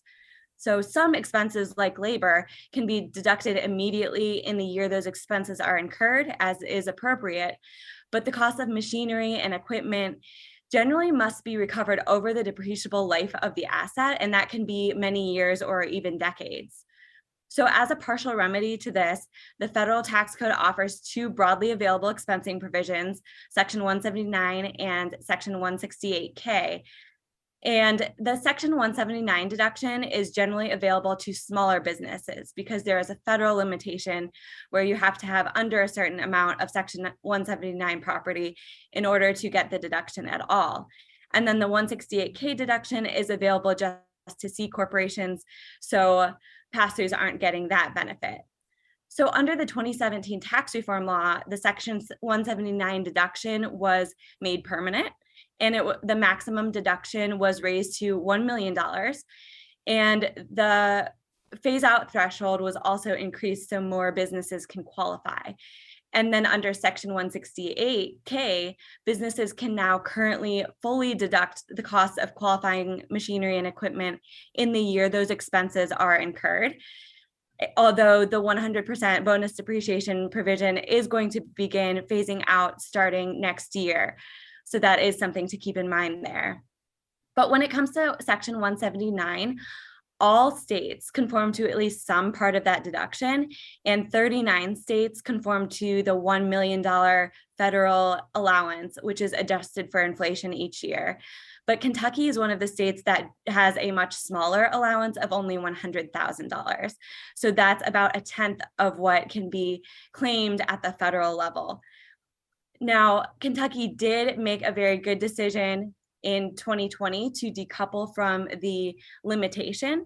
So that means more businesses can claim this $100,000 deduction at the state level than can at the federal level, but it's still very limited, and most businesses make way more investments in machinery and equipment in any given year. And so this is something that should continue to be looked at as a deduction that is worth increasing. And then when it comes to Section 168K, this is something that is providing full expensing for C corporations. And Kentucky does not conform to this provision at all. So there are currently 18 states that allow full expensing under Section 168K, and there are 2 others that have their own permanent bonus depreciation provision of their own, even though it's not quite up to 100%. So we're recommending that Kentucky ideally conform to 168K, but if you don't have enough revenue to do that quite yet, it would make sense to offer some sort of bonus depreciation on your own, because some is much better than none. And over time, we expect to see some other states make this provision permanent. So Oklahoma was the first state to enact permanent full expensing this year, and I expect others will follow, because in 2023, that 100% bonus allowance will be phased down to 80%, and then the following year to 60%, and so on and so forth until it gets down to 0% starting in 2027. So even if Kentucky conforms when it's already 80% bonus, that would still be a lot better than the current situation. And even having a few years worth of allowing this full expensing would really jumpstart Kentucky's economy in a way that would be very beneficial. Ideally, we hope that the federal government, that Congress decides to extend this bonus depreciation, but nothing can be guaranteed on that front. So we expect some states will act on their own. Next, my third recommendation is for Kentucky to reduce reliance on and ultimately eliminate its local income taxes on called the occupational license taxes and the net profits taxes, so applying to individual and corporate income. Currently, Kentucky is one of only 15 states that tax either business or personal income at the municipal level, and only 8 states, including Kentucky, tax both. So this is definitely an area where Kentucky is an extreme outlier. And as you can see in that table there on the left, Kentucky's occupational license tax has a statewide average effective rate of 1.4% of state AGI. And that is the 4th highest local income tax levy in the country, after only Maryland, Maryland, Ohio, and New York. And then in Frankfurt, the combined city and county corporate income tax rate is 3%. So when that 3% rate is applied on top of the 5% state corporate rate, the combined rate in Frankfurt is 8%, which is one of the highest corporate rates in the country, rivaling the rates in Washington, D.C., Maryland, and Virginia, and the other higher tax states you see there. So it would really behoove the state to try to look at ways to move away from these taxes. So beyond the additional tax burdens that local income taxes create, they of course also create significant compliance costs, both for residents and for non-residents. And they discourage people from working in jurisdictions that have these taxes and from owning businesses in these jurisdictions. By comparison, the other local revenue sources that most states offer, like local property and sales taxes, are a much more a structurally sound form of revenue. They're less economically harmful, and they're also much less or much more simpler and easier to administer and comply with compared to income taxes, which are a very taxpayer active type of tax where you have to calculate and file based on the correct amount with a lot of complexity there. So because local income taxes generate about 26% of Kentucky's local revenue, replacing this revenue will be important. And Kentucky does have a couple different options for that. One option, which the House passed last year, is to amend the Constitution to allow a local option sales tax, with the important caveat that the local sales tax base match the state tax base to avoid unduly burdening people who have to collect and remit this tax and businesses that have to collect and remit this tax. But we would highly recommend that before the Constitution is amended to allow any additional local taxes, it would really be wise for the legislature to come to some sort of agreement for how to ensure revenue from a sales tax replaces the revenue that is currently being generated from these local income taxes, instead of being levied in addition to the already existing income taxes, because we really want to avoid a situation where local sales taxes are levied in addition to these taxes, creating even more compliance burdens and even more tax burdens. So ideally, the legislature could make any locality's adoption of a local sales tax contingent upon the phase out or repeal of any local income taxes they may have. And given, though, that it is difficult to predict exactly how much local revenue could be generated from a sales tax in any given municipality in any given year, some amount of a transition period may be desirable, where any sales tax revenue that is generated is used to directly reduce income tax rates by a commensurate amount until it is clear that the sales tax revenue that is coming in is enough to replace the income tax revenue.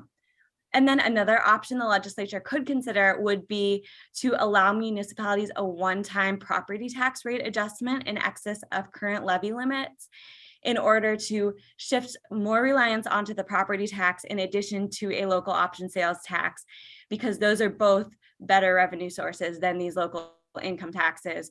So if there's a desire to put a little more weight onto real property taxes to take a little less weight from a potential local option sales tax, that is certainly an option. And then my fourth recommendation relates to Kentucky's tangible personal property tax on business inventory and the associated income tax credit to offset inventory taxes paid. Currently, Kentucky is one of only 14 states that still either fully or partially taxes business inventory. And that hurts businesses, some businesses, a lot more than others, especially retailers and businesses in industries where inventory is an essential part of their business model. They can't avoid that. So because of this, inventory taxes can disincentivize some types of businesses from locating in Kentucky, and can cause business owners that would be affected by these taxes to consider locating across the border in any of the states you see on the map there that don't have these taxes. Inventory taxes are also economically harmful because they do not correlate well with local benefits received, because businesses with little or no inventory often rely on government services as much, if not more, than businesses with little or no inventory. So the amount of inventory a business has little relation to how much they rely on the government services that are being funded by the inventory tax. So as you know, in 2018, the legislature very commendably did seek to blunt the impact of the inventory tax by creating an inventory tax credit while preserving local revenue by allowing this credit to offset companies' inventory tax payments, but inventory taxes are still being collected and localities are still receiving that revenue. So while this is a very commendable effort, the results so far have been a bit underwhelming because a lot of companies still pay a lot of inventory tax liability, but they don't receive that much benefit in terms of inventory tax credits. And one of the reasons for this is that the inventory tax credit is non-refundable. So it can only be claimed when a business has sufficient profits to offset against the inventory tax credit. And then it also cannot be carried forward to future years. So many businesses have been unable to claim it at all if they don't have net profits in a given year, or they're unable to claim it fully if they don't have enough profits to offset it by. And so it's important to keep in mind that even if when businesses can fully claim the credit against their income tax liability, they still have to go through all the compliance costs that come with figuring out how much their inventory is worth and remitting the appropriate amount. And that's a highly burdensome and antiquated form of taxation.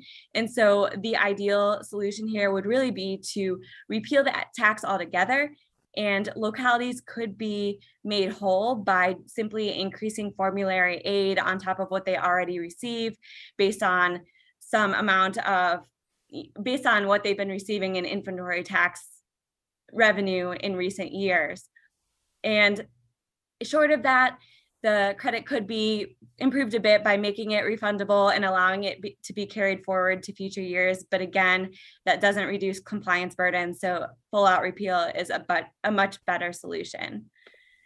And then my final recommendation for today has to do with tangible personal property taxes more broadly, because in addition to taxing the value of business inventory, Kentucky also taxes TPP more broadly.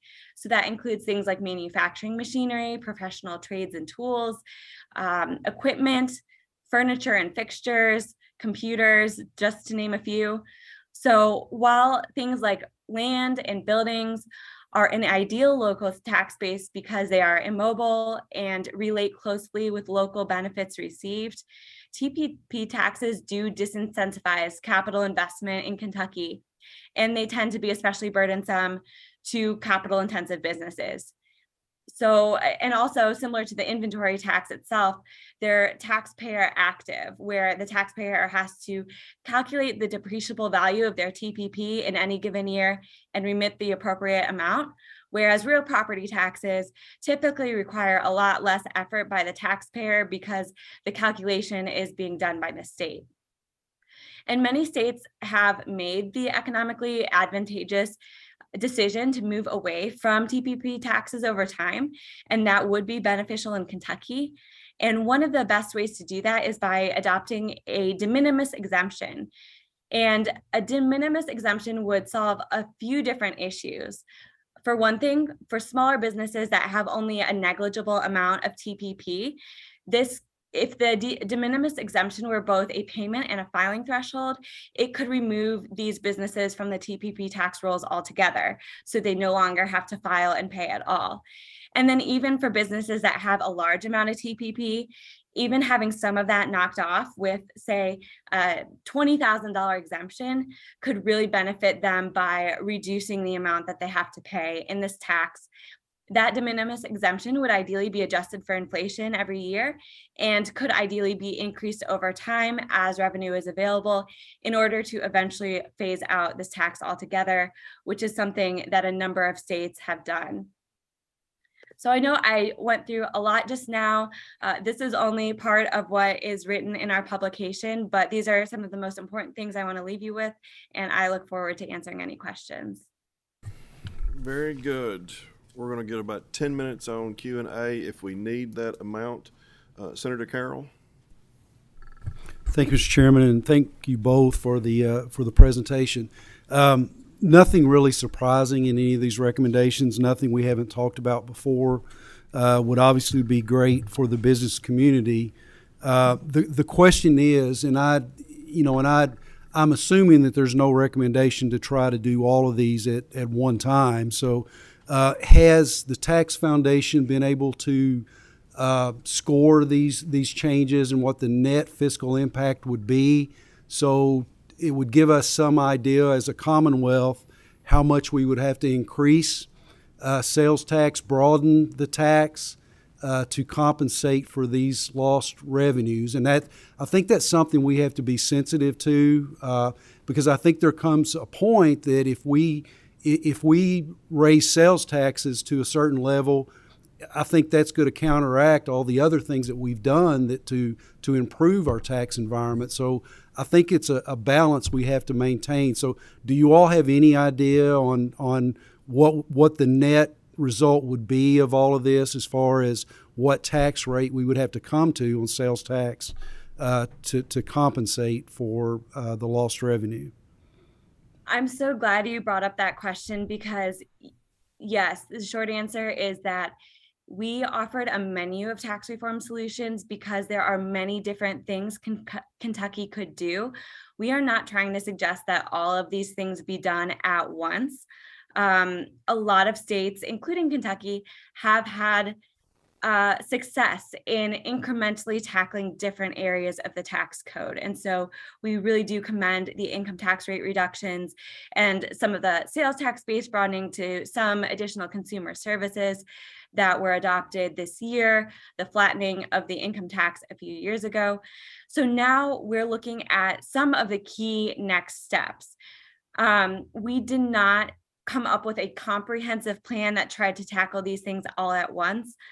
Our goal is really to see the state tackle maybe a couple of these at once in any given year. And then as progress is made, just knowing that there are always ways to continue to improve.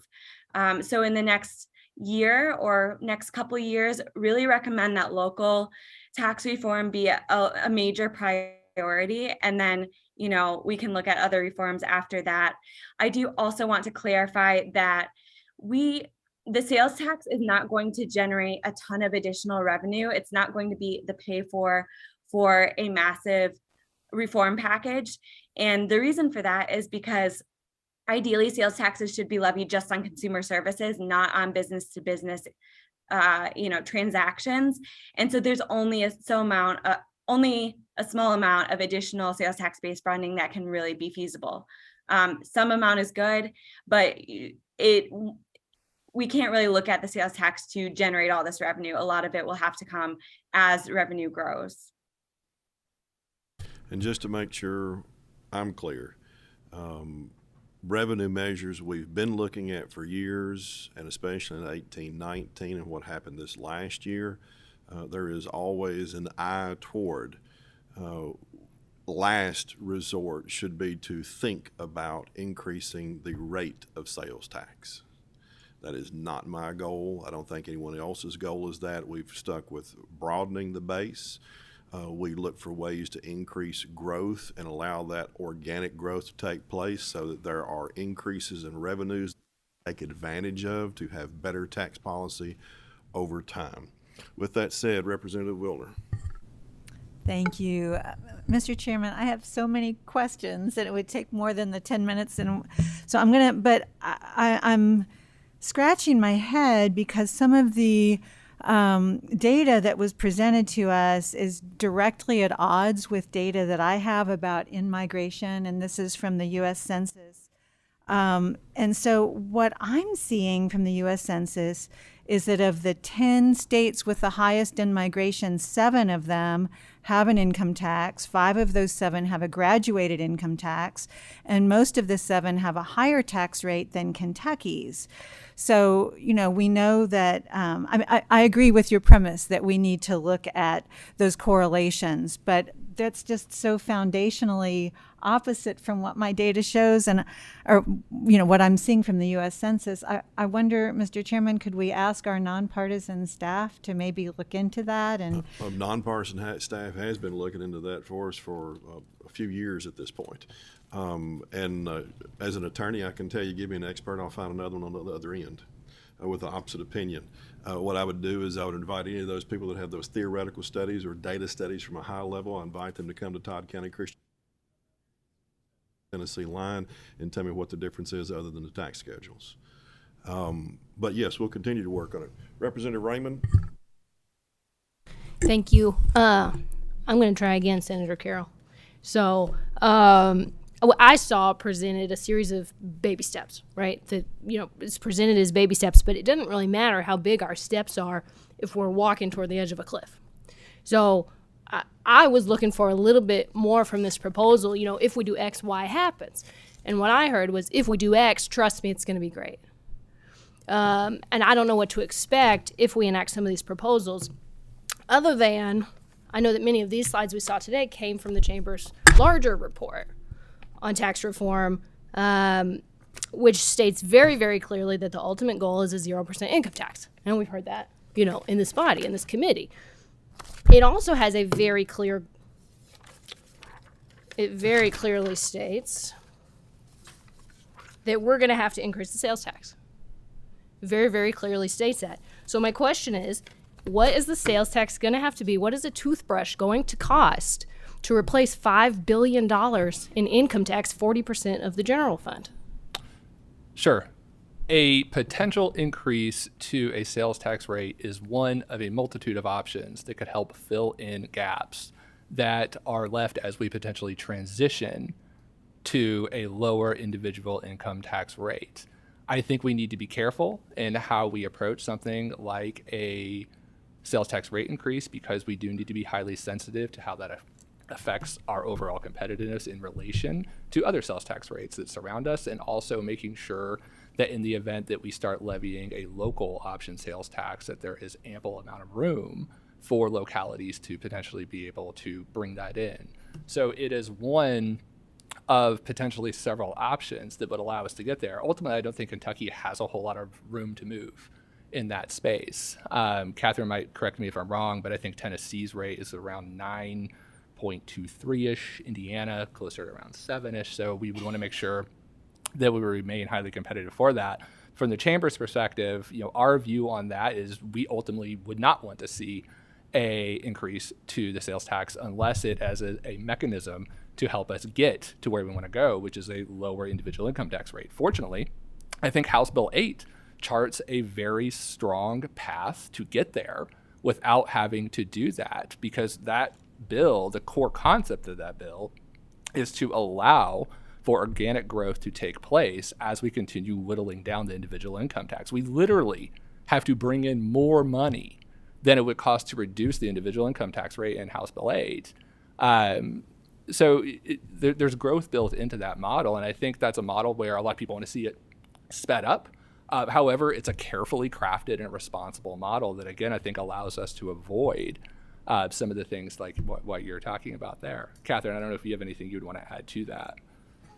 I echo everything Charles just said. We would ideally like to see additional sales tax base broadening before any increases to the sales tax rate, if that is used as a pay for at all.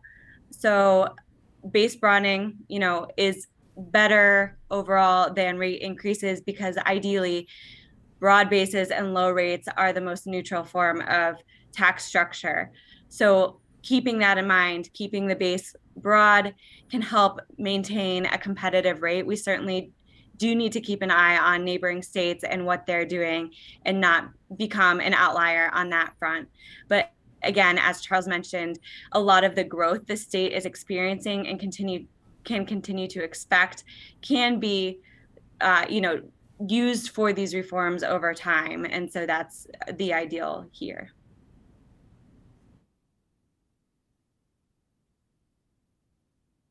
All right. Senator Carroll? And I don't want to give any impression that I support what you all are recommending at all. I just think as having to vote on these things that we maintain a good balance and, cause and effect type thing as we go through this, that we know what the net result will be. And I know we will have to gauge it as time goes by once we know how the economy is going to grow and how much more revenue is going to be generated. And in the last couple years is not a good indicator because it's been very much a false economy in so many ways. So I am supportive. Another type of question in another area, talking about local option sales tax and options for local governments, which I support. But we were talking this morning in committee about the Medicaid population in our Commonwealth and the fact that half of our kids in the Commonwealth are on Medicaid. And of course, a third of our overall population. And in looking at areas of the state, more specifically Eastern Kentucky, where there is a very strong Medicaid population, and tying economic development into those rates and focusing economic development in those parts of the state that have the highest Medicaid population, obviously the highest poverty. With this tax structure, if we were to do something like that where there are more options for local governments, what is your thought on how that might impact some of these more rural areas, Eastern Kentucky, in their ability to grow their economy, to recruit business, to improve the overall quality of life, to once again make those desirable places to live? It's the million-dollar question, Senator Carroll. And as somebody who's worked in sort of the policy analysis field for a long time, I can tell you that when it comes to designing the system of local taxation, where we are going to transition from OLT to a sales tax-based structure, it's going to be a very, very difficult one. I think one of the things that we're going to need to embrace is to be careful about any sort of one-size-fits-all models. I think we're going to need to be very, very careful and to maybe create potentially a number of different options that localities can choose from and how they potentially transition off of an occupational licensing tax and implement something along the lines of a sales tax. I do think that it will be a good thing for any county, any municipality in Kentucky to transition away from the OLT. It's been demonstrated, I think, in a multitude of different ways that is not an ideal tax structure for economic growth. It's something that out-of-state employers, I think, find odd and unattractive. And so I do think transitioning away from those will help those economies that you're speaking of directly be more attractive to businesses and be more supportive of employers coming into those areas. That transition phase, though, I think is going to be incredibly complicated. I think we need to make sure that as we set up structures within state statute that dictate or that allow for localities to change how they tax, we're going to need to take into account those different types of economies. So we might have one option here, another option here, another option here. That's going to be a bigger conversation. But again, I think that one size fits all, that's where I think you can potentially get into some trouble.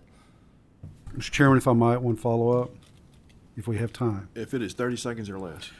Does the chamber ever have conversations or focus on looking at specific areas to focus economic development efforts, specifically in the high Medicaid areas? Yes. Okay. That's something we're actively thinking about. And one of the things that has been on my mind heavily in particular is dealing with issues related to rural depopulation, which I think is a great challenge in this state and something that merits not only the chamber's attention, but everyone's attention, and how we can cope with those issues that are happening in those populations, and then ideally reverse those trends. But rural depopulation, rural economic growth are highly important to us. Yes, sir. Excellent. Thank you. Thank you for the latitude, Mr. Chairman. Thank you. And items 5. Thank you very much, Charles and Catherine. Very good. Good questions. Lots of follow-up to be done. Would direct you to items 5 and 6 on the agenda. Correspondence received, interim budget allotment adjustments, interim emergency appropriation increases, and reports received. If you have any questions, contact me or staff, and we'll be glad to go over those things. I hope that in October, and if not in October, November, but I hope in October I can anticipate further conversation regarding local sales and use taxes and the constitutional issues, the economic issues, and those type of things. I think it warrants a lot of further conversation. Thank you all, and we are adjourned.